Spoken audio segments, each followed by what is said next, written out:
Validation. Validation, I tell you. Hey, this is an exciting video to bring to you today. The good folks at DeepMind Google put in this paper.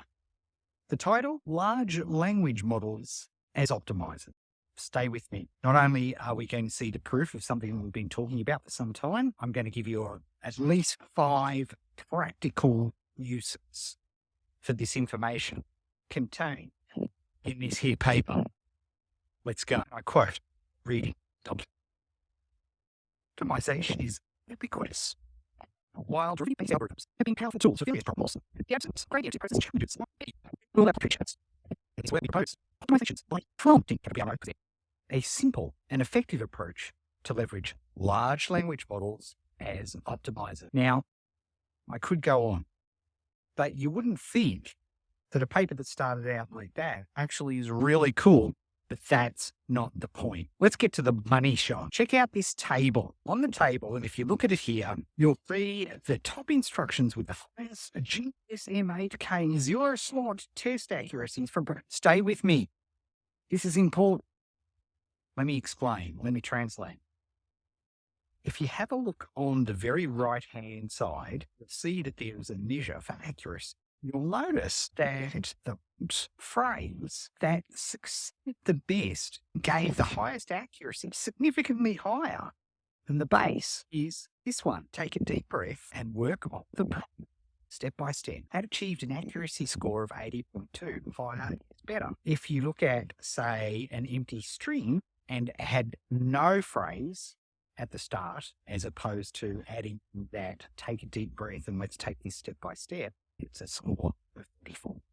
Do you smell what the rock is cooking? This is proof that what we've had punch all this time about being nice, about being fun, about talking to the large language models to get your prompts to work better, turns out it's true. But wait, there is way more to this little story. Now, optimization in and of itself is really cool. So what they're doing here is they're actually getting the large language model to improve itself and come up with different, wait for it, optimizations. And this is really cool because typically you would have to hard code optimizations, right? I couldn't, as a normal human being, say, hey, look, here's a headline. I want you to test this against your training data and what you know, and I want you to give me options, and I want you to keep checking until you can't improve the headline anymore. This is something that we're very used to, right? This is something that we do every single day. We do tests, we run ads, we try to figure out what works better. This is really interesting. Their ability to understand natural language, this is the large language models like ChatGPT, their ability to understand natural language lays out a new possibility for optimization. Instead of formally defining the optimization problem and deriving the updated step with a programmed solver, aka a sort of a fancy program, we describe the optimization problems in natural language and then instruct the large language model to iteratively generate new solutions based on the problem description and the previously found solutions. So the way that we get better is by having an idea, testing it. Was it better or worse? If it's better, keep that, and let's try another one. You're very familiar with this, but using large language models to do this, that's really clever. Check this part out. On small-scale optimization problems, we show that large language models are able to find good quality solutions simply through prompting, and that sometimes match or surpass hand-designed heuristic algorithms. That's a fancy pants way of saying, instead of having to figure out significant problems and solve that maths and program nerd would have to actually put together, instead, we can just use natural language to say, hey, take this piece of information or take this text, and we want you to run a series of tests and see if you can make it better yourself. Turns out, large language models can do that. And that is really exciting. But that is not all. You see, in this section, which I'm not going to read because I'm going to save you from that, basically, the prompt iterates itself each time to get better. And something that we've figured out that they absolutely prove in this research, if you give the prompt training examples, it will give you much better results. We've seen this in our super prompts already. This is not news to us, but it's really nice to prove there's a basis of evidence for it, which is really cool. It's a bit like sourdough now. I think the French call it the levy. They probably call it Evian. Don't call it that. Our prompts, if we can show them some examples, the prompts are going to get better, particularly in output. I've seen this many times. Check this part out. Multiple solutions to help stability. What happens was that if the large language model was only asked to come up with one solution and then test that and rate that, it would often go off the rails. We know this ourselves as human beings. If we've got only one option, that's not an option, it's a demand. If we've got two, we've got dilemma. If we've got three, then we've got options. Funnily enough, a large language model trained on language, we think with language. So it makes sense that it works like that. Nice to have the proof though. Look at this. Let's think carefully about the problem and solve it together as step two with a training model accuracy 63. Let's break it down. That was step 4, the 4th iteration. Increase the accuracy to 71.3. Let's calculate our way to a solution with step 5 with an accuracy of 73.9. And then the next iteration was let's do the math, exclamation mark. Where have we heard people writing exclamation marks in prompts before? Step 6 with a training accuracy of 78.2. We've gone from 63 to 78.2 accuracy for this particular test by changing the first phrase in the prompt. What do we notice? What's got more fun? It got more interesting. It got more engaging. Now, look at this next one. Remember, the scores at the end of the line mean better. So we started at 59, solved the following problems using the given information. That was step 2, training accuracy 59. And then by the time we got to step 29, so they did 29 versions of this, get this, always down for solving a math word problem together. Just give me a moment to read and understand the problem. Then I'll create an equation that models the problem, which I'll solve for the unknown variable. I also may or may not use some helpful diagrams or visuals to understand the problem. Lastly, be sure to allow me some time to carefully check my work before submitting any responses. Do you smell, again, what the rock is cooking? Plain English. Make it fun. This is so impressive. This diagram is a really important part of this entire process. This is the test accuracies. We show the instructions with the highest accuracy for each scorer optimizer pair. I know, snooze fest. But what's really interesting is this is looking at the different models. You can see there the scorer, the baselines, the different Palm is a model, ChatGPT is a model. What they're able to identify is the phrases which work universally better over all the different large language models. This is crazy cool. Reminds me of something. In the book Accidental Genius by Mark Levy, he always starts out, I'm going to take a free and easy look for 10 minutes on this topic. That's the phrase it always starts out with.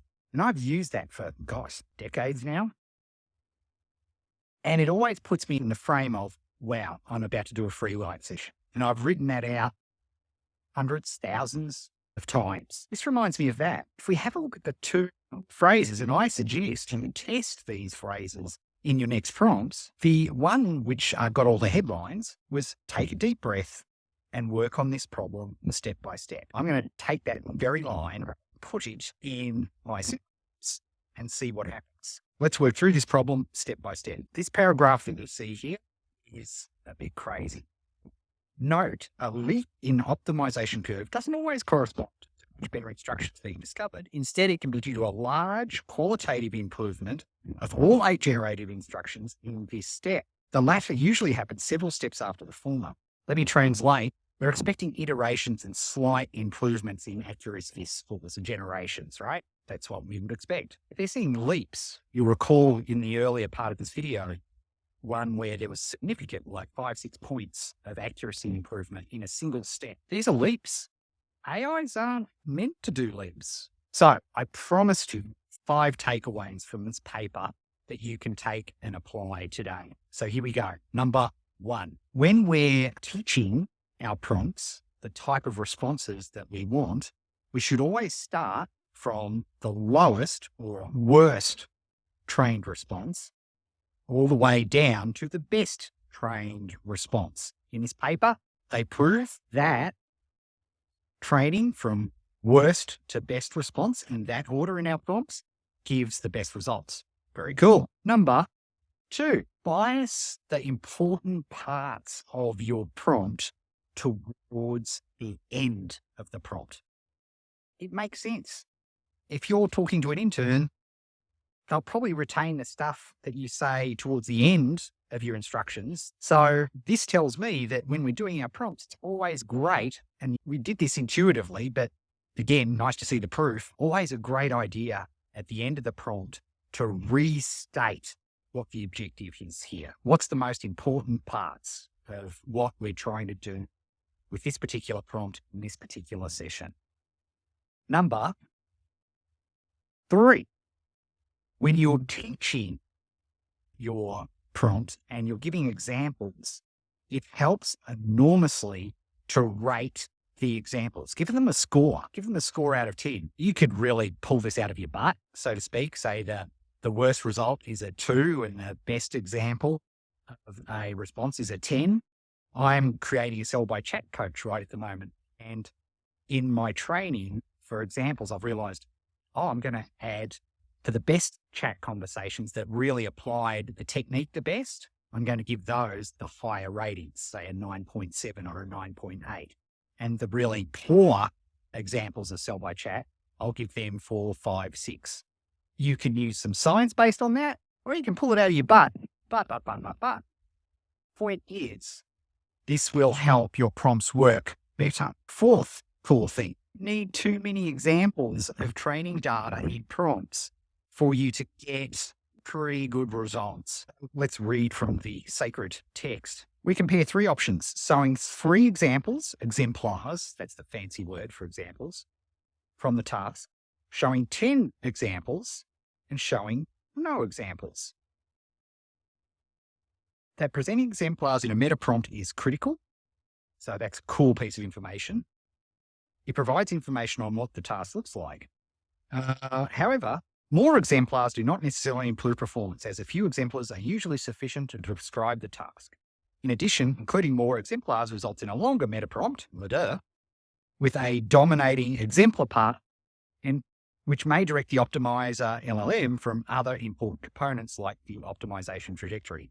Fancy way of saying you don't need too many examples for the prompt to get the idea of what you're trying to achieve here. If a significant portion of your prompt is just that training information or examples, then you might distract the large language model. ChatGPT might think that's the most important part and really focus on that, where it's not. See? Translation, my service to you. Number 5, it's simply this, something we've suspected for the longest time, but this paper points us in the direction. If you be nice, if you have fun, if you optimize for happiness, you're going to get better results. Now, this is not news to anybody who has been part of this channel. Not a surprise at all.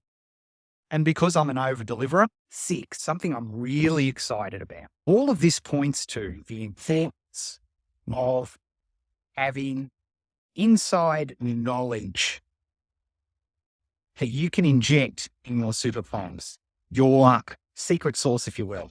In my day job, I work with coaches all the time. And this thing that coaches do over many years is that they develop certain questions. They know certain ways of extracting information, which will get them a better result when they're coaching. That's their secret sauce. Now, what this paper is talking about, we see today, what we'll continue to explore, is imagine if you can start to do that in your niche, your area, and then create a super prompt, package it up some way. We're going to talk a lot more about packaging super prompts in the channel. Stay tuned for this. This secret sauce thing is going to be big. Let's leave it there. I hope you found that fascinating. Got to admit, I see a few tags saying, see, I was right. I told you, but hey, if you want to be ahead of the game and you want more of these insights, down below here, description, all you need to do is sign up for that newsletter. It would also be great if after you've signed up for a newsletter, or just before you go, hit that like button please, that would be great. Subscribe. That helps more people see this video and attracts them to the channel. So there you go. Very exciting day. I've saved you the hassle of reading the report. I'll put a link to the report in the notes in the newsletter. Also, big thanks to Sam Vidavine, who on his channel, he goes through all of these papers and talks to more like the technical programming ones. But I appreciate all his help. And there's a link to Sam's work in the description below. With that, have a great day. Speak to you soon.